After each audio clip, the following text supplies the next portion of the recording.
Yesterday, we asked that several neighborhoods evacuate and that others either evacuate or prepare to shelter in place. We expected the flood wave to arrive early tomorrow morning. It hasn't arrived yet. The weather continues to be a little bit unpredictable, but the water's already fallen in Polk County and it's on its way. So the fact that it hasn't arrived yet doesn't mean that it's not arriving.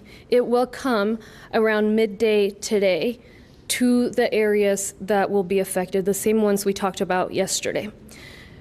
Right now, you may think, if you live in those neighborhoods, that things have leveled off and we're good to go, but this threat is ongoing and it's going to get worse.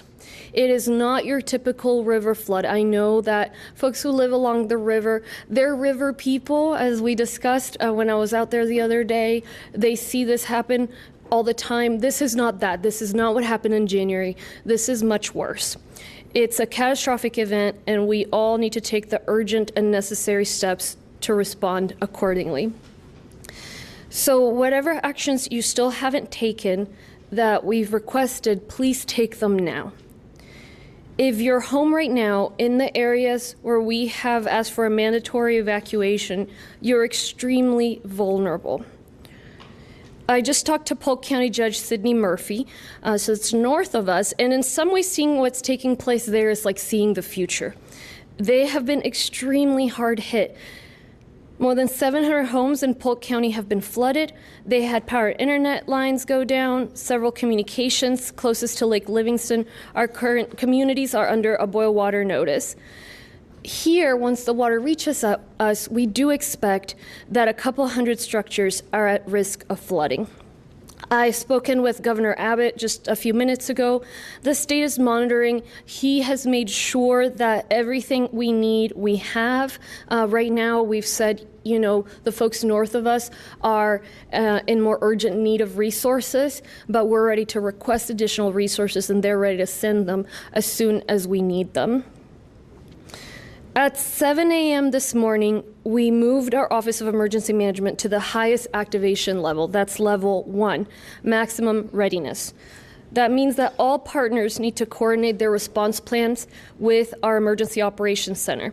It means that there's an imminent threat to life and property ongoing throughout the day and possibly the weekend.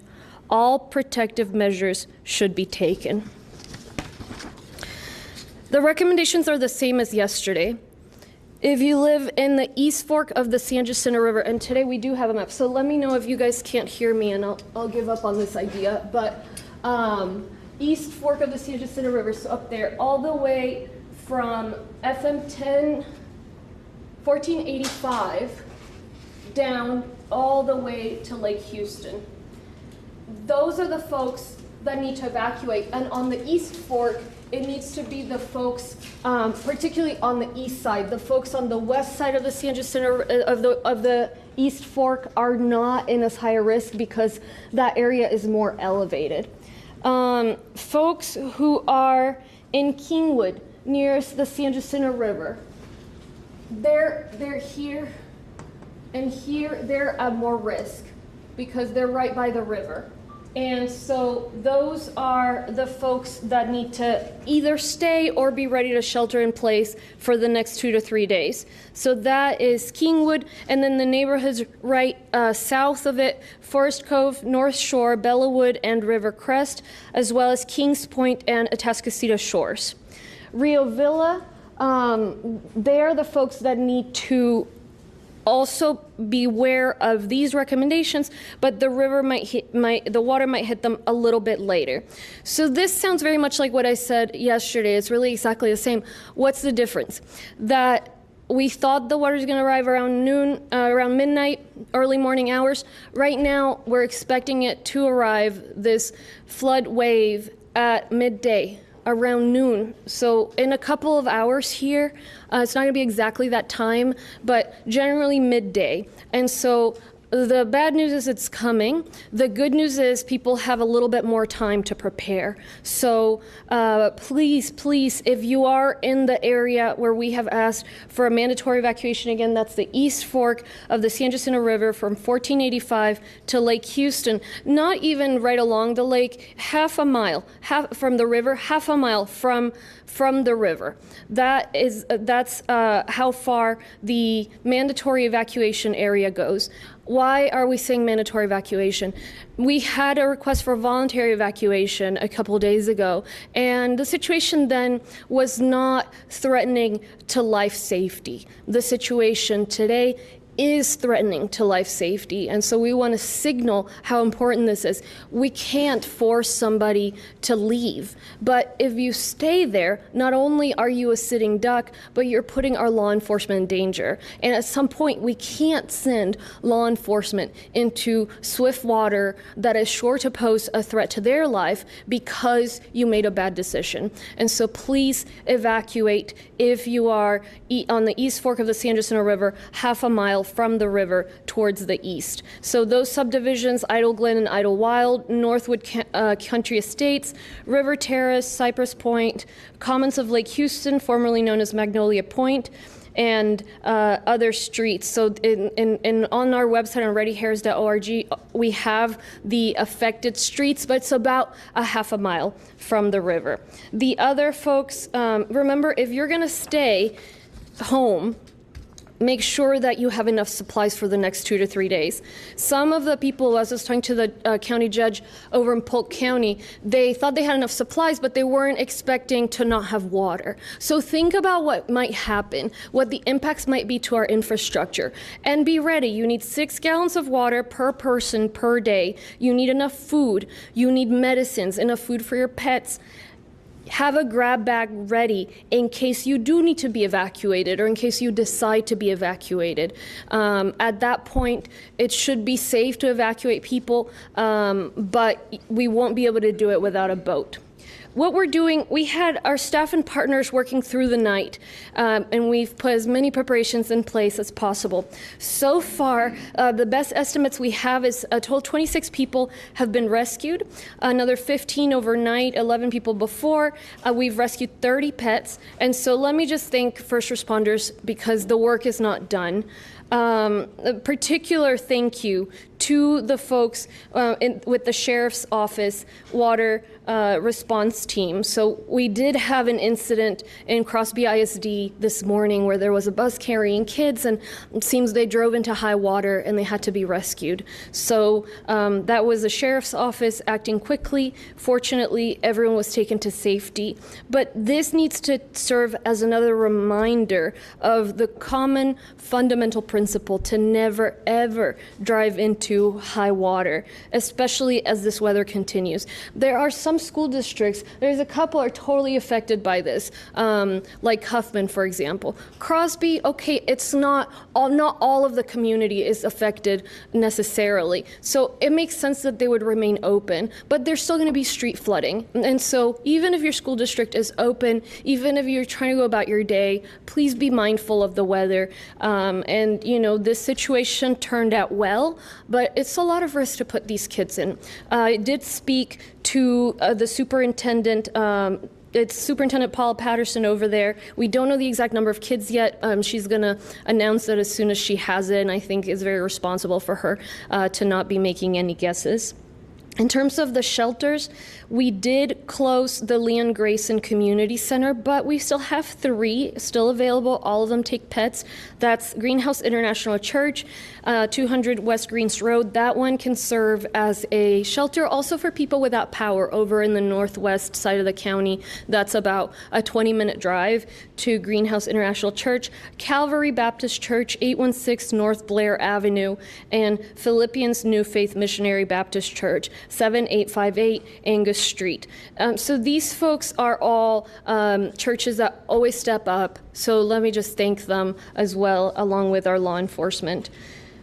The last piece I want to address here is the Lake Conroe releases. So I know a lot of folks are concerned that the Lake Conroe releases are actually making flooding worse in the communities along the San Jacinto. But that water accounts only for about 20% of the water that gets there. And here's why. The watershed that Lake Conroe is in is actually quite small. The watersheds next to it, Little Cypress Creek watershed, Spring and Lake Creek watersheds, they're much larger. So there's much more water that is coming from there to the San Jacinto River. The San Jacinto River Authority controls the release of water from Lake Conroe, and it's statutorily required of them that they maintain a certain water level. Their dam is a source of water for the city of Houston, and so they have a gate that they have to raise. If the water gets too high, the water will come out below. If the water gets over the gate, it could damage the gate. And catastrophic damage of the gate obviously would be terrible for everybody south of that. So yesterday in the morning, they were taking into the lake about 140,000 cubic feet per second. That's about the size of a basketball. They were letting out at their peak about 70 cubic feet per second. They're holding back, according to our emergency team here, they're managing the pool very well. So I know it's frustrating, but just know that as best we can tell, they're managing this in the optimal way within the constraints that exist with the amount of rain falling and with the fact that they need to protect the integrity of those walls. So after these major impacts midday today, we hopefully will get another break, but we can't know the forecast for over the weekend. Because of the nature of this weather, we won't know much until about 6 hours ahead. So the story's not over. We'll do our best for the community in the days to come, but it'll take us all working together to get through this. And I have every confidence that, like always, we will get through this challenge and we will prevail and we will support the communities that have been affected. Let me repeat briefly in Spanish and then we'll take questions. And of course, Jeff Linder and Mark Sloan here are available to take questions as well. So, el día de ayer le pedimos que varios vecindarios evacuaran obligatoriamente y que otros evacuaran o se prepararan para quedar en lugar 2 a 3 días. Nosotros esperábamos que la ola de inundación llegara alrededor de la medianoche, las horas temprano de la mañana, y esa ola de inundación no ha llegado. Pero viene en camino, esa agua va a venir. ¿Por qué? Porque el agua ya cayó, ya llovió al norte, en el condado Polk. Entonces, simplemente la estamos viendo venir. Si usted vive en esas áreas afectadas o conoce a alguien que vive allá, puede de pronto pensar que las cosas ya se han establecido, se han nivelado y que estamos bien. Pero ese no es el caso.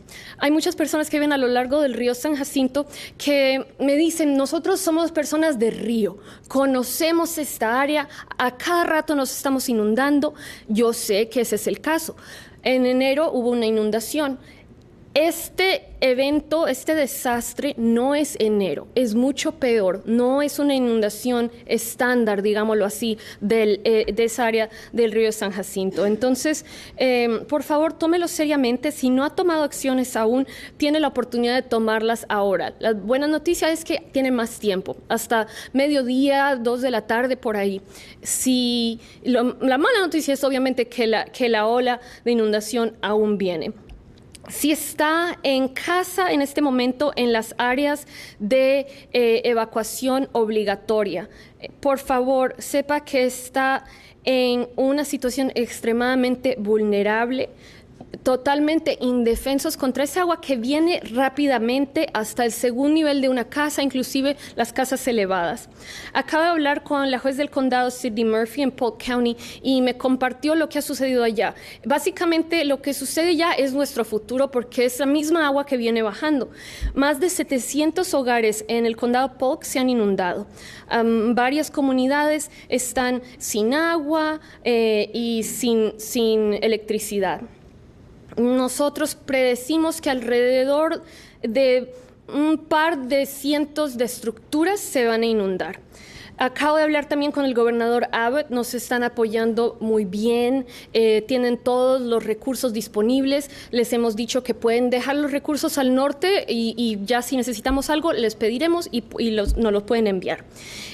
A las 7 de la mañana, hoy día aquí estuvimos y movimos el nivel de emergencia a nivel 1, ese es el nivel más alto. Significa que todos los socios deben coordinar sus planes de respuesta, que existe una amenaza inminente, que hay peligro a la vida y a la propiedad. Entonces, es por eso que necesitamos que tome las acciones que le estamos pidiendo. Específicamente, como hemos dicho, si vive en el brazo este del río San Jacinto, al lado este, media milla de ahí hacia el este, necesita evacuar. Es una evacuación obligatoria porque queremos demostrar que no es lo mismo que pasó hace un par de días. Esto es extremadamente serio.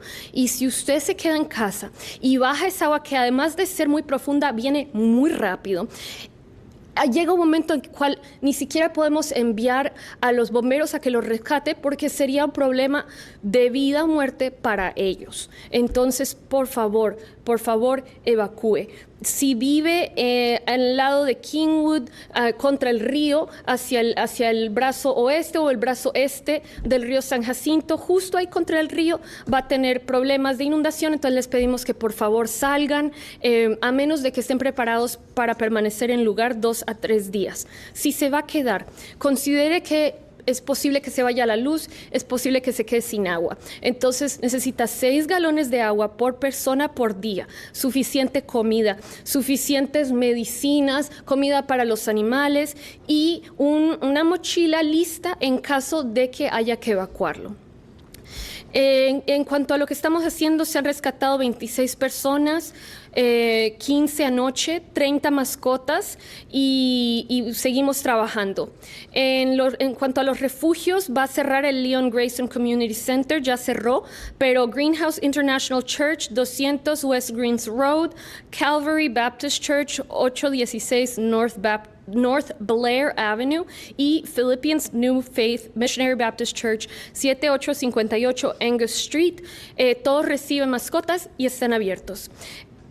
Todos vimos en las noticias el bus escolar en Crosby ISD, que lastimosamente decidieron manejar y conducir en aguas altas y tuvieron que ser rescatados. Hablé con la superintendente Paula Patterson, no sabe todavía el número exacto de niños, entonces en cuanto lo sepan lo van a comunicar, pero la lección acá es que hay que seguir ese principio común fundamental de nunca conducir en aguas altas. Está bien que el distrito escolar siga abierto. El distrito de Hoffman, por ejemplo, cerró, los que están justo ahí al lado del río, donde la mayoría de la comunidad se va a ver afectada. Si su distrito escolar sigue abierto, si necesita salir por necesidades, está bien, pero no lo haga con las aguas profundas. Es muy peligroso. Y menos mal, los niños están bien, pero pudo haber sido una tragedia. Lo último es el lago Conroe. Sabemos que se está permitiendo salir agua del lago Conroe. Entonces mucha gente le está echando la culpa a los líderes que manejan ese lago. Lo que quiero explicar es que al lago Conroe no llega todo el agua que está cayendo del norte a sur. La mayoría del agua, el 80% del agua, llega de otros sitios, más no del lago Conroe. Entonces, es parte del problema, pero solo una porción pequeña de un 20%. Y la autoridad del lago tiene que bajar el nivel del agua, tiene que permitir que el agua salga. Lo que hacen es levantar las puertas un poco, va saliendo agua, porque si el agua sobrepasa la parte de arriba de las puertas, puede dañar esa puerta, esa represa, y ahí sí estamos todos en problemas si sale toda esa agua del lago. Finalmente, espero que después de los impactos de hoy tengamos un descanso lo más seguro y de ahí en adelante realmente no sabemos. El clima está cambiando muy rápidamente, tal vez haya más lluvia este fin de semana, pero sé que estamos trabajando todos juntos. Aquí está repleto el centro de operaciones y vamos a poder manejar esta situación. Un último punto, los hospitales del nivel 1 son donde reciben las emergencias más grandes. Tenemos 2, Bentob y Memorial Hermann en nuestra región. Están llenos, están en rojo. Estuve viendo con la autoridad de hospitales. Entonces, si necesita otro incentivo para no quedarse en su hogar en la zona de evacuación obligatoria, piense en eso, que realmente no hay casi espacio para cuidados súper urgentes en los hospitales de la región. And the latest part I said there is that I want to make 2 points. First, Kingwood, just a reminder, it's not all of Kingwood that's under threat right now. It's just the parts of Kingwood along the river. So one part is against the east fork of the San Jacinto River, and one part is against the west fork of the San Jacinto River. And so the streets right along the river, that's where we might see structure flooding. We definitely will see street flooding, and we're asking for folks to leave unless they're prepared to shelter in place for a couple days. The other point is we were looking at the hospital numbers for our region. We have a level 1 trauma center at Memorial Hermann and at Bentob Hospital. That's where we can take the toughest emergencies. They're at red. They're very full right now. So if folks needed another incentive to evacuate where we have requested a mandatory evacuation, that's another one, is the highest level of acuity hospitals are pretty much the fullest they can be. So anyway, we'll take some questions, and thank you again. I know it's not an exact science, but what happened that the forecast for the bulge of the peak flood, what happened to change it from midnight to noon? Let me let a meteorologist answer that. Yeah, you're exactly right. It's not an exact science. And so, routing water down through these watersheds can be difficult sometimes. Some of this water goes into storage. The drag of the vegetation and how the watershed responds can result in timing differences. So I like to be more general with stuff, midday, evening, morning, that type of thing. So the good news is this gives us a little more time. The point being, the water is still coming. It is going to get here. It is just outside the county line coming in. This is the first part of the rise of the water. And then we're still looking at peak sometime tomorrow afternoon into tomorrow evening on both the East Fork and the West Fork. The East Fork may be a little bit faster than that, but we want to hold that timing right now. The good news is we have not seen any significant changes in the height of those peaks. So we're still looking the same height that we've been expecting the whole time on the East Fork, roughly the same height on the West Fork. So go ahead. It's going to get bigger today and stay through tomorrow, or I'm just... So the water's going to rise. And as the water rises, it spreads out. So it inundates more land near the river. So it's going up in height and it's spreading out at the same time. And that is going to start happening within the next few hours and continue into tomorrow evening where it hits that peak. So that's the maximum height, maximum extent. And then it's going to start going down. The water starts coming down and that extent starts streaking back in toward the river.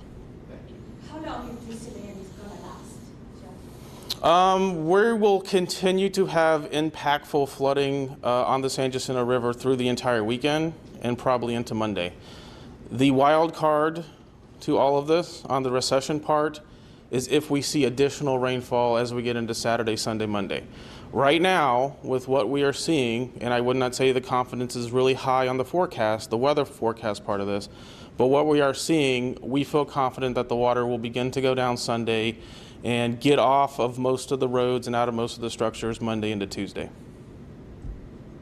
You talked about the number of homes in a danger zone, hundreds of structures. Is that mostly in the mandatory evacuation area? Yes, so I do advise folks to check readyharris.org, and we sent a wireless emergency alert yesterday to the people who live on those areas with the pink and the orange. So the pink is the mandatory evacuation area, and if you zoom in, you can see, as close as we could map it, and that is where the homes are the water, as we predict, is gonna reach a second floor, even homes that are raised.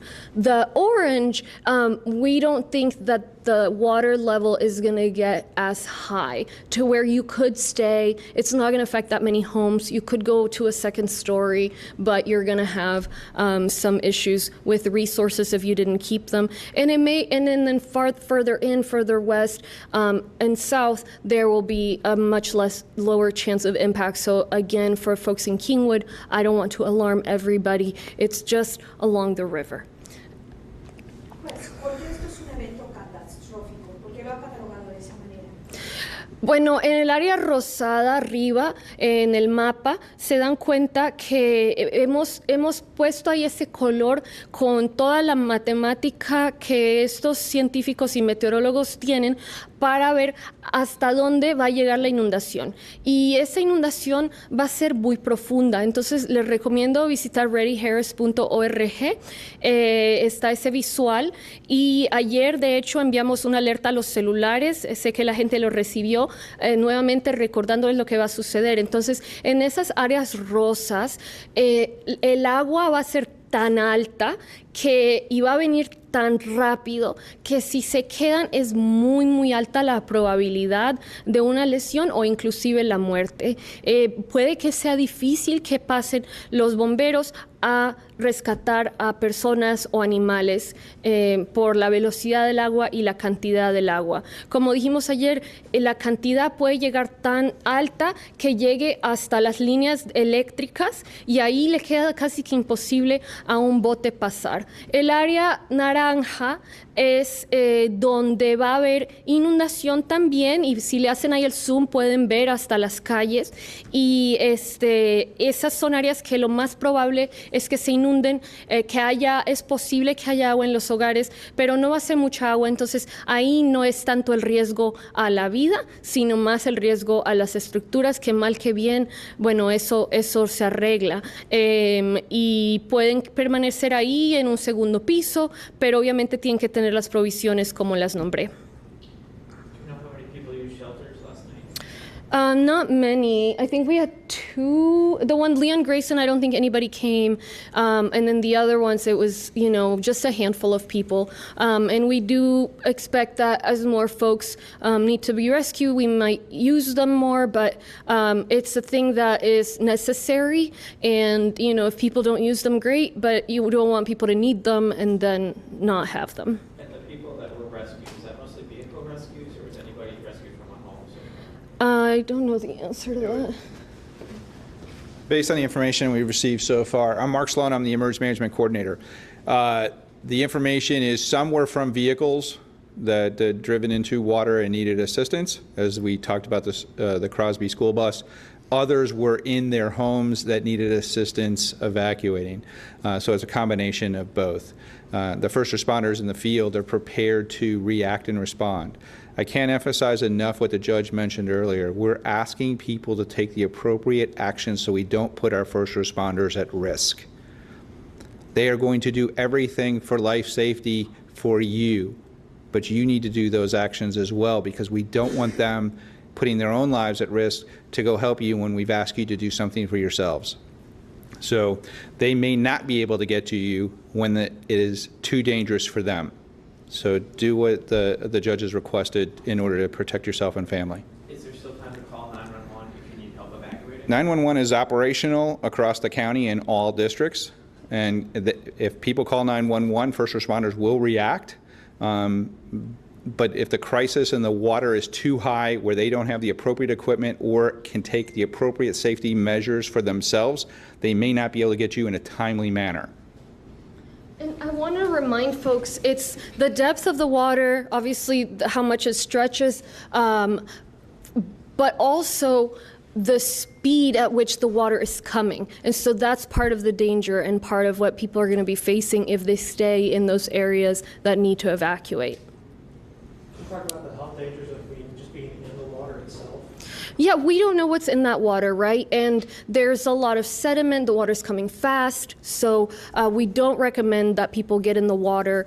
The other thing we're looking at is the water obviously eventually is going to get to the ship channel, and so that means industry, that means bridges, and so we are working with industry. We're working with the pilots that pilot the ships to where if we have any major debris, we're controlling that as best we can so that there won't be large impacts. Lynchburg Ferry's been closed. It continues to be closed.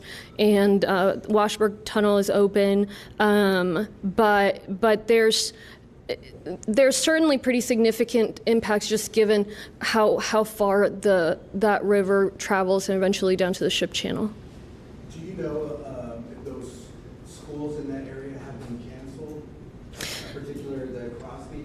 So I would advise that folks look at their school website and social media, the school district website and social media.